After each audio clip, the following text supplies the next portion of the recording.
हर हर महादेव। मी भिवंडीच्या रोडला आहे आणि समोर आम्हाला काही दिसत नाहीये। टायर मधून ना मग अशी आवाज येत होता कसा तरी, काय माहित काय सीन आहे। लेफ्ट लेन टाकायला भीती वाटते बिकॉज सांगता येत नाही। पुन्हा ऑफ रोडिंग, आज ऑफ रोडिंग होणार आहे आज। मला असं का वाटतंय की मी बाहेरच्या देशात आलो आहे, आफ्रिकेला वगैरे। गाईस व्ह्यू बघा, व्ह्यू। लाईन खूप जास्त आहे, कमीत कमी 3 ते 4 तास लागणार आहे दर्शनाला। हे कुशावर कुंड आहे, इथे ना नाशिकचा जो 2027चा कुंभमेळा आहे ना, इथे भरणार आहे।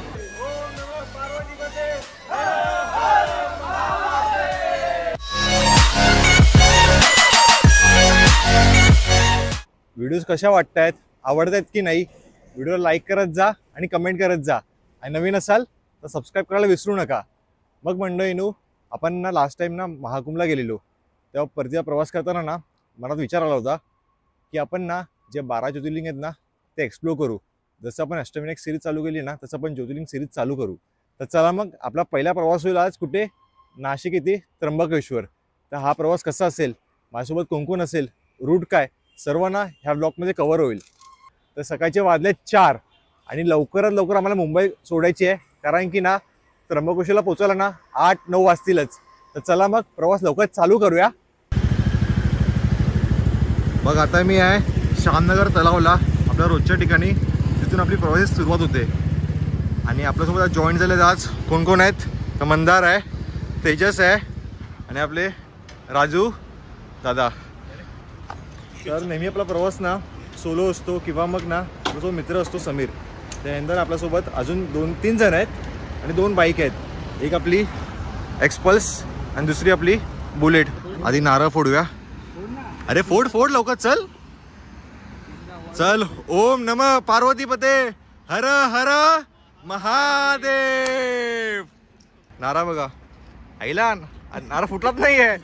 अरे रे, हे बघा मित्रांनो, नारा फुटला नाही। हा नारा आपट, पुन्हा आपट जोरात, गाडीवर आपटू नकोस। फुटला? अरे नाराच फुटत नाही तुमच्याकडून। फुटला फुटला फुटला। सो चला गाईस पटकन चालू करूया। टाकी फुल केली आहे आणि ट्रिप पण सेट केली आहे 0वर। तर आपला ॲव्हरेज पण समजा आपल्याला ॲव्हरेज किती आला घरी येईपर्यंत। आणि इथे आपली एक्सपल्स, समोरच मिटीवर पाठी तेजस बसला आहे, राजूदाच्या पाठी, आणि मंदार माझ्या पाठी। तर चला मग प्रवास चालू करूया। तर बोला गणपती बाप्पा मोरया। सो आपला प्रवास ना असा काही होणार आहे, ॲक्च्युली तर चालत नाही आहे, का माहीत नाही, खराब झालं आहे। हे नंतर घरी जाऊन बघायला लागेल। थोडं हे कर, शिफ्ट कर। सो ठाणे मार्गे आपण भिवंडी करून जाणार आपण शहापूरला, आणि पुढे कसारा करून जाणार आपण डायरेक्ट त्र्यंबकेश्वर। तर चला न टाईम वेस्ट करता आपण पटकन निघूया, कारण वाजले तर सकाळचे 4:20। इथे 4:22 दाखवते, कसं शक्य आहे काय माहीत। तर चला आता ना मी भिवंडीच्या रस्त्याला आहे आणि रस्ते इतके खराब आहेत ना ह्या लेनला। सकाळी 5 वाजता ट्रॅफिक बघा भिवंडीच्या रोडला, रस्ते पण इतके खराब आहेत ना काय सांगू। गाडी चालवताना म्हणजे नाके निघू आले। अरे रे रे, भरपूर ट्रॅफिक आहे। ही शपथ, गाडी बंद झाली हो चालू। ह्या रोडला गाडी चालवायची कठीण आहे, रस्ते पण खूप बेकार आहेत, जाम ट्रॅफिक आहे सकाळी सकाळी। आणि पाठीमागे रस्ते इतके खराब होते ना, अक्षरशः खाली दिसत पण नव्हतं की खड्डा कुठे आहे, खड्ड्यात रस्ते आहेत की रस्त्यात खड्डे आहेत, काही कळत नव्हतं। गाईस मी भिवंडीच्या रोडला आहे आणि समोर आम्हाला काही दिसत नाही आहे, फॉग आहे की काय धूर आहे माहीत नाही, बट बघा अजिबात काही दिसत नाही आहे, अजिबात काही दिसत नाही आहे। मी 24च्या स्पीडला आहे फक्त, मला पुढचं बिलकुल दिसत नाही आहे। हा फॉग आहे की धूर आहे की पोल्युशन काय आहे मला नक्की माहीत नाही, मला कमेंट करून नक्की सांगा मला। हा इथे एक इश्यू आहे। आता थोडं बघा, आता थोडं क्लिअर झालं, आता क्लिअर झालं ॲक्च्युली, आता क्लिअर झालं।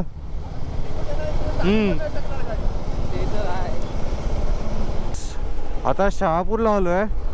टोटल ना आमचा प्रवास झाला आहे 70 किलोमीटर आणि 46 किलोमीटर ॲव्हरेज आहे. हा पॉसिबल झाला आहे बिकॉज तिकडचा रस्ता आहे ना, इथं पुढचा रस्ता शहापूरचा आधीचा मक्खन आहे, मक्खन. आणि या अंधारात तुम्हाला मी काय दाखवू मला खरंच कळत नाही आहे. आय डोंट नो तुम्हाला दिसतंय, रेकॉर्ड होतं आहे, कसं होतं आहे काय माहीत. पण प्रवास तुम्ही एन्जॉय करा. पुढे आता कसारा घाट लागेल, कसारा घाट पूर्ण शूट करूया. त्याच्या आधी एक हॉल्ट घेऊया कुठेतरी, त्यानंतर मग कसारा घाट चालू करूया.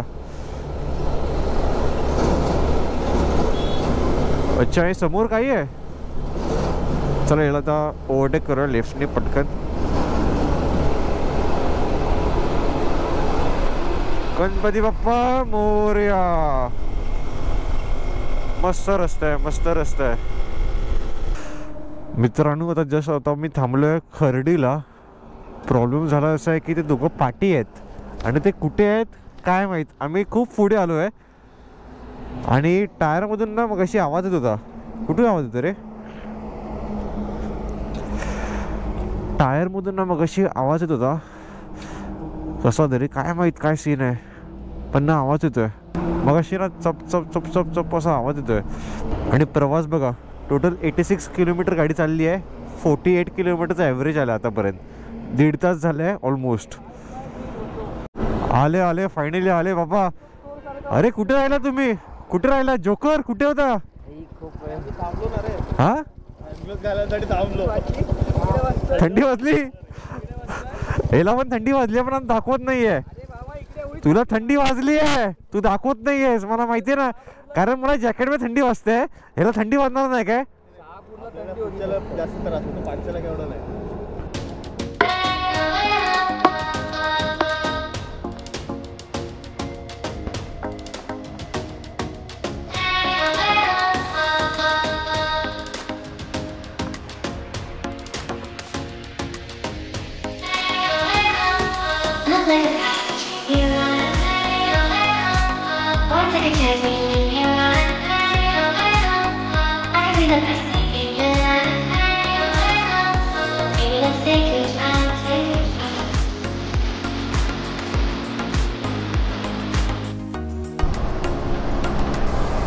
लेफ्टने ना टाकायला भीती वाटते बिकॉज सांगता येत नाही.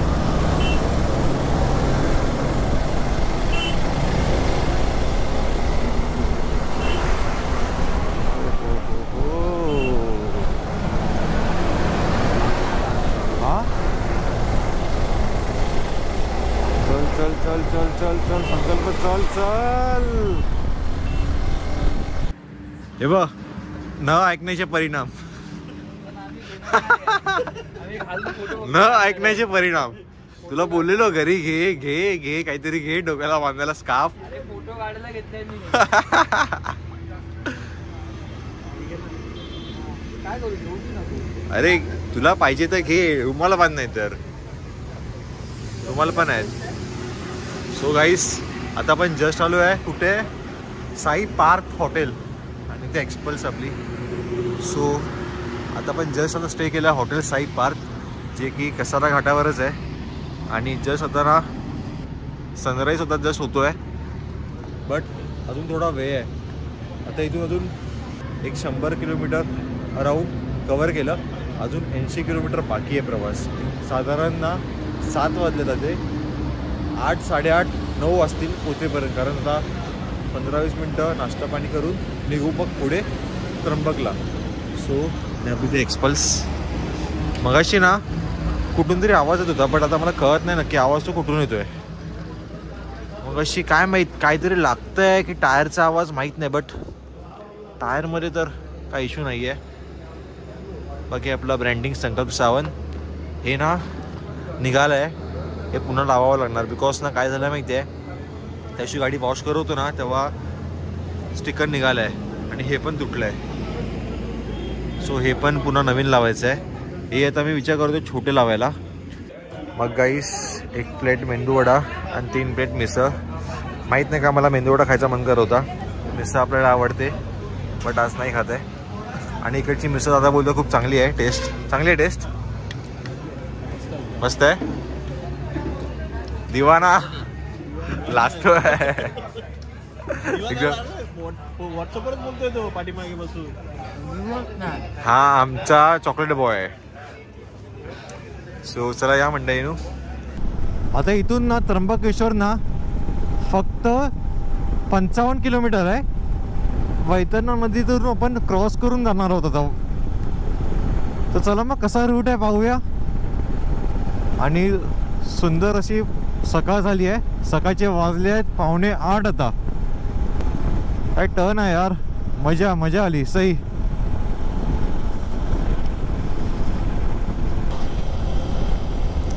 आणि पहिल्यांदा ना मी प्रवास करतो कसारा घाटातून आपल्या एक्सप्रेसने. लास्ट टाइम आपण ना खंडाला घाट केला होता, पण त्याहून मोठा घाट कोणता असेल तर कसारा घाट आहे. सो खूप भारी वाटतंय. अच्छा, Igatpuri highway private limited, okay. आणि बघा तो असा रस्ता जातो, तिथून वरून रस्ता फिरून जातो. समोरून तो येण्याचा रस्ता तो दिसतोय. कसारा घाट. दादा थोडं जरा साईड देतोस? नाही देत. चला लेफ्टने जाऊया मग. इथे जरा सेफ, कारण की ना सांगता येत नाही समोरून उलट दिशेने येणारी वाहतूक.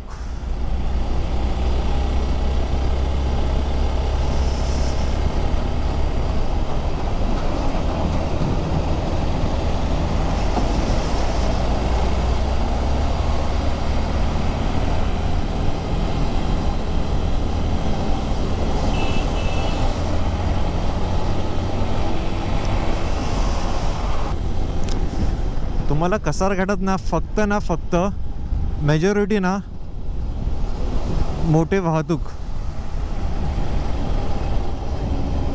ट्रक असेल किंवा कंटेनर असेल तुम्हाला तेच पाहायला भेटतील.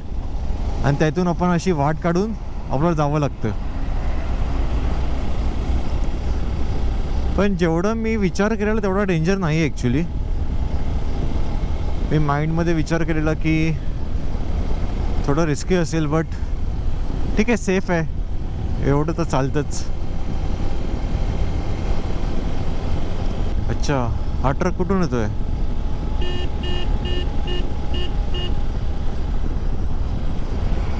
हा रस्ता कुठे गेला? जवाहर, ओके. आणि खालून लेफ्ट साईडने तुम्ही पाहू शकतात इंडियन रेल्वेज दिसत आहेत.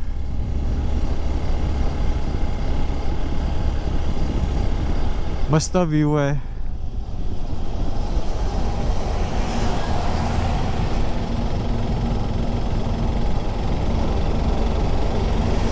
इथून नाशिक फक्त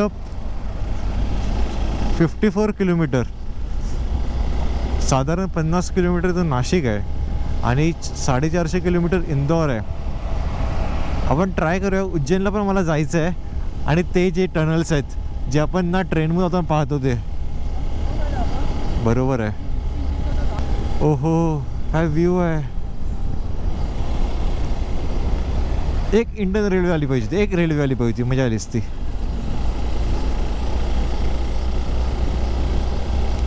कसारा घाटातील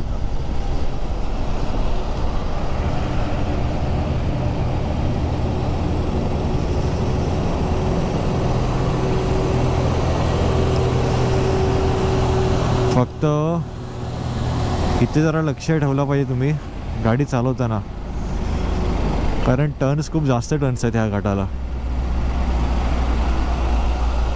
तुम्हाला ना ह्या रस्त्यावर ना फक्त कंटेनर दिसतील, मालगाडी कंटेनर असतील किंवा ट्रक असतील, लॉरी असतील, अवजड वाहनं पाहायला भेटतील. हा स्ट्रेट रोड गेला मुंबई नाशिकला आणि इथून लेफ्टने ना आपण 35 किलोमीटर ट्रॅव्हल करून वैतरणा नदी क्रॉस करून आपण जाणार आहोत कुठे? त्र्यंबकेश्वरला.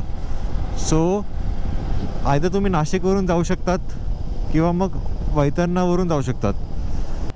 आणि आता आपला टोटल प्रवास झाला आहे बरोबर 125 किलोमीटर, म्हणजे 125 किलोमीटर. अजून एक 40 किलोमीटर एक पकडून चला, इथून पेंडिंग आहे. आतापर्यंत तुम्हाला व्हिडिओ कशी वाटली लाईक करा व्हिडिओला, कारण मी पाहतोय खूप जण लाईक नाही करत आहेत. व्ह्यूज खूप येत आहेत, चांगले येत आहेत, बट लाईक नाही येत आहेत. नक्की लाईक करा व्हिडिओला. अच्छा, इथून आता आपण जाऊ डायरेक्ट लेफ्ट मारून. हा श्री क्षेत्र कपिलधारा. इथून बघा त्र्यंबकेश्वर फक्त 39 किलोमीटर, साधारण 40 किलोमीटर, आणि वैतरणा 16. तर वैतरणा होऊन आपण जाणार आहे कुठे? त्र्यंबकेश्वरला. आणि बाबा रे माझ्या गाईस, इकडचे डोंगर बघा, डोंगर किती सुंदर आहेत. लेफ्ट साईडला आहे वैतरणा धरण आणि राईटला बघा. हो हो, मी जस्ट इमॅजिन करतो की पावसातून किती सुंदर व्ह्यू असेल हा. धरण बघा लेफ्ट साईडला. करणार व्हिडिओ करणार. समोर धरण आहे, बघूया वर जायला भेटतं की नाही कुठे. हो हो हो हो, धरण धरण धरण. पुन्हा ऑफ रोडिंग, आज ऑफ रोडिंग होणार आहे आज. बापरे. आणि समोर व्ह्यू बघा, समोरचा व्ह्यू बघा फक्त.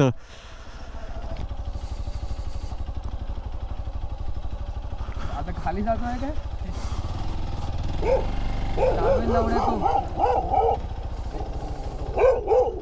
उतर. हा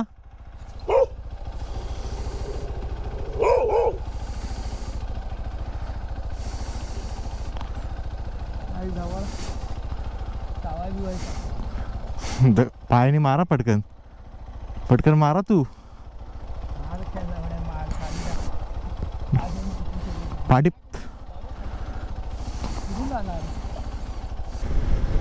मला असं का वाटतंय की मी बाहेरच्या देशात आलो आहे, आफ्रिकेला वगैरे.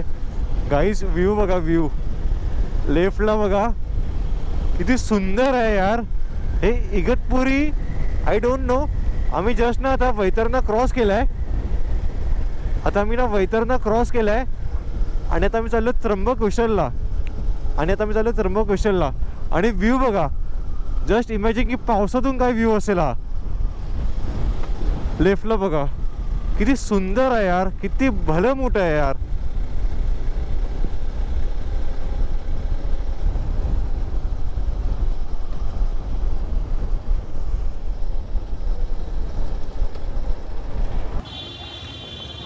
फायनली आलो त्र्यंबकेश्वरला. 10 वाजले साधारण. आम्ही 4:30 वाजता निघालेलो आणि 10 वाजता पोचलो. थांबत आलो म्हणून एक 4.5 तास लागले. तो त्यानंतर आता पाठीमागे ना हॉटेल आहे, लोखंडवाला धर्मशाळा.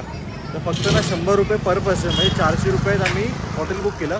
नंतर ना हॉटेलची रूम ना नंतर दाखवतो मी, आणि दर्शन करूया. सो आता मी त्र्यंबकेश्वरला, पाठीमागे मंदिर आहे, तर चला पटकन ना दर्शन करूया. आणि हा एंट्रन्स आहे इथून. आज गर्दी कमी आहे, पण आम्ही ना ॲक्च्युली जे हॉटेलचे मालक होते ना त्यांना विचारलं की काय गर्दी काय आहे. तर ते म्हणाले 2 तासात दर्शन होईल. तर बघूया 2 तासात दर्शन होतं का, कारण की शनिवार आहे. शनिवार असल्यामुळे ना गर्दी असू शकते.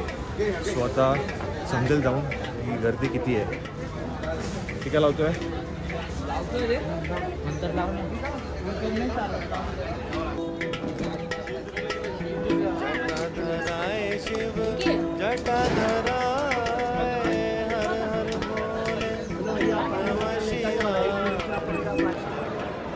लाईन खूप जास्त आहे, कमीत कमी 3 ते 4 तास लागणार आहे दर्शनाला. 200 रुपये पास देऊन VIP पास होता. तर म्हटलं की नाही, बाहेरून जाऊया आणि दर्शन करूया. आता वाजले आहेत साधारण 10:45, 11:45. 1-2 वाजेपर्यंत दर्शन होईल. पाहूया किती वाजेपर्यंत दर्शन होतं.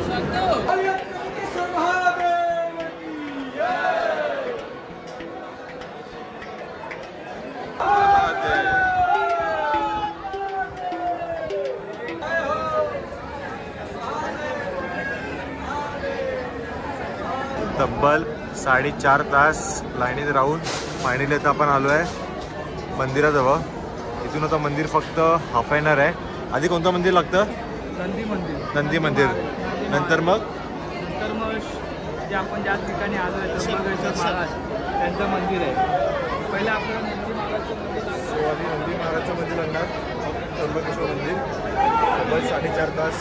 आज शनिवार होता, त्यामुळे मे बी विकेंड आहे म्हणून गर्दी खूप आहे. पण ठीक आहे असो, आम्हाला पण थोडं यायला लेट झालं. तर काल रात्री निघालो असतो ना तर I think बरं पडलं असतं. एनिवेज ओम नमः पार्वतीपते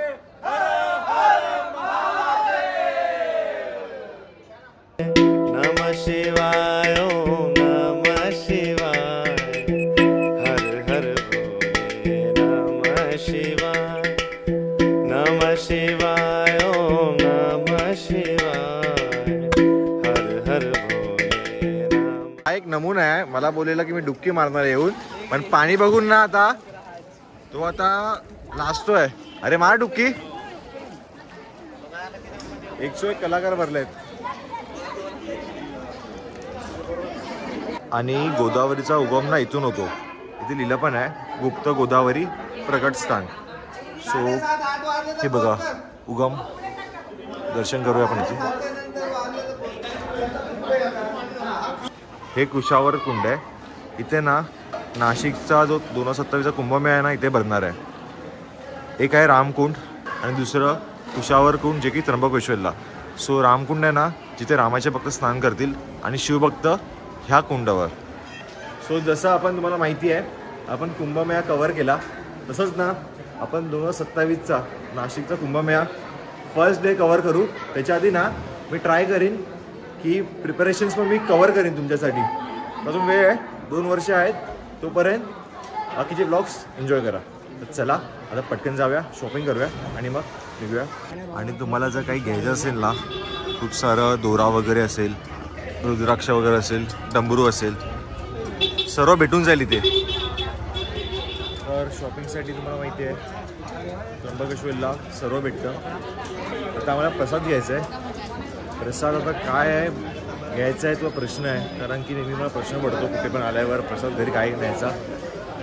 सो आता ते शोधतो आहे. आणि खूप सारे शॉपिंगचे आयटम्स पण घ्यायचे आहेत. रुद्राक्ष किंवा डंबरू घ्यायचं आहे. आम्ही पण काय काय घेतलं आहे, पेढे घेतले आहेत आणि डंबरू घेतला आहे 100 रुपयाला. आणि प्रसाद म्हणून पेढे घेतले आहेत, काय म्हणतोय, आणि हा दोरा घेतला आहे, दोरा. फायनली दर्शन झालं. टोटल ना 5 तास लागले. आम्ही 10:30 वाजता ना लाईनीत उभे होतो आणि ना 3:30 वाजता दर्शन झालं. 4 वाजता मंदिर बंद होतं.